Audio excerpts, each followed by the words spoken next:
Welcome back to Overtake with an addition to the Gamescom video, as we had the opportunity to test the very first pre-alpha of the upcoming Motorsport Endurance Series at Nacon.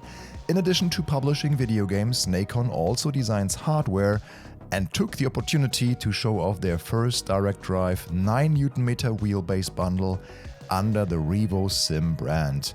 We were also able to try this out even with Assetto Corsa Competizione and gain some very exciting insights.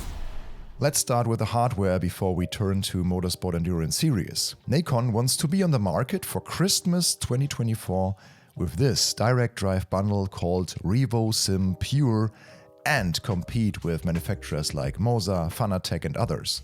With 9Nm, they are aiming at the mid-range segment.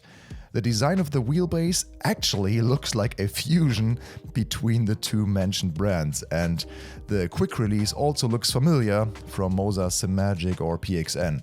However, this does not mean that you can use your MOZA wheels, for example, directly with the Revosim base out of the box. When asked, we were told that the chip ensures that compatibility is only possible within the ecosystem of Revosim. To start with, the RS Pure wheel is available with a diameter of 30 centimeters, leather imitation, 12 buttons, 2 shift pedals, a rotary knob, mini joystick and some LEDs on the top and the sides. The latter can show you the active profile, for example, with only one LED being lit up. As you can see, the whole thing is designed as a wheel hub, so it will be possible to mount other wheel shapes in the future. In our opinion, the wheel would have benefited from 1 or 2 more rotary encoders, thumb encoders or also dual clutch pedals.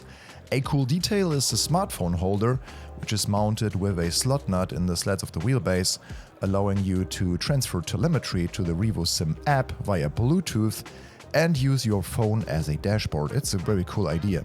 This mount is also included in the package and is so far the only detail that makes the Revosim product somewhat original or unique in this sense. Nacon may also offer this holder as a standalone product in the future. A look at the rear connections of the wheelbase tells us that Revosim will offer other peripherals in addition to pedals in the future, like handbrakes or shifters. This is where it gets really interesting. Nacon already offers licensed controllers and gamepads for Xbox and PlayStation. It seems only logical to do the same for sim racing hardware, doesn't it? If you like our content, it would also be logical for you to like this video, subscribe to the channel and hit the bell. Thank you very much. For the bundle, this leaves us with the RS Pure pedal set with a 100 kg load cell. With the 3 red hard elastomers, I found the braking pressure to be really decent, especially for sim racing beginners to advanced drivers. This pedal set should be sufficient for a long time and can be expanded later with a clutch pedal. During my first lap in Assetto Corsa Competizione with the Revosim wheel, I immediately had one thought: MOZA R9. I used this wheel as a daily driver for several months in 2023, and the force feedback, including a slight clipping in ACC, is extremely close with the Revosim 9Nm wheel. And that's actually good news, because everything felt very direct, clean and surprisingly final for a pre-release product. Sim racers should have a real alternative here in the future, especially if Nacon manages to offer this Revosim Pure Bundle with this 9Nm base and 100 kg load cell for maybe under €1,000. Ideally with console support. Then most people won't even care about the lack of originality. The next big game project, in addition to TDO Solar Crown at KT Racing, is not lacking in originality, quite the opposite in fact.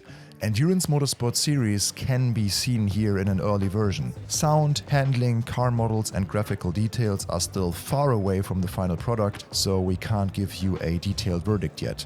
Nevertheless, we would like to thank Nacon and KT Racing for allowing us to film the screen and tell you a bit about it.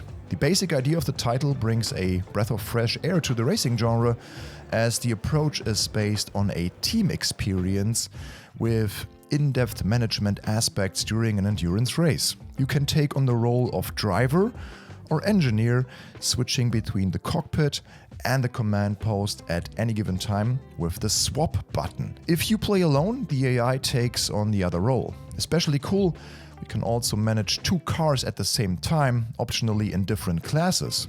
This means that 4 human players are possible per team. You can either race against an AI field or, and this is the big vision of endurance, in a huge online race against other teams. They told us realism is paramount. The driver only sees the speed, RPM and fuel in his HUD.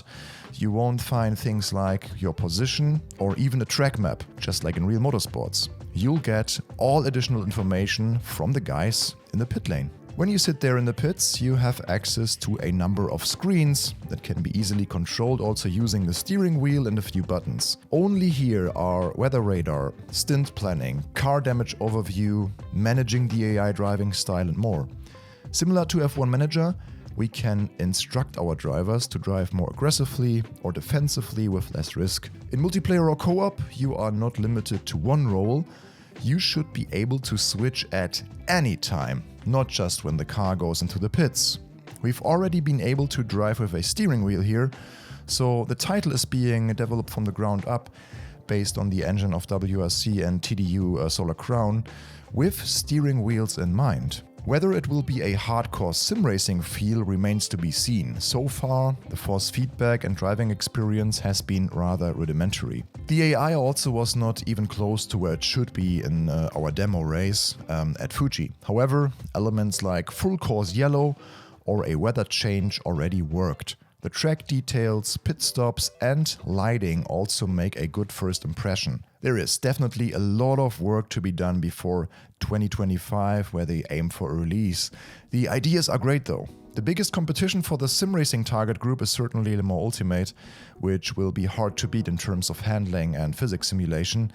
And it will also offer similar cars and tracks. Nacon confirmed to us that Endurance will include some LMDH and GT3 cars, as well as the Nürburgring GP, Spa, Le Mans 24 and Fuji. But we can also expect some surprises. I specifically asked for the Nordschleife and they told us that it will not be included for the release, but maybe could come later. Overall, racing fans can be happy that Nacon and KT Racing continue to show their commitment to our genre and are working on exciting projects. We will continue to keep an eye on the hardware and the Endurance Motorsports Series title. Thanks for watching. If you missed it, you can still find our Gamescom video here from this year, from 2024. See you next time. Bye bye.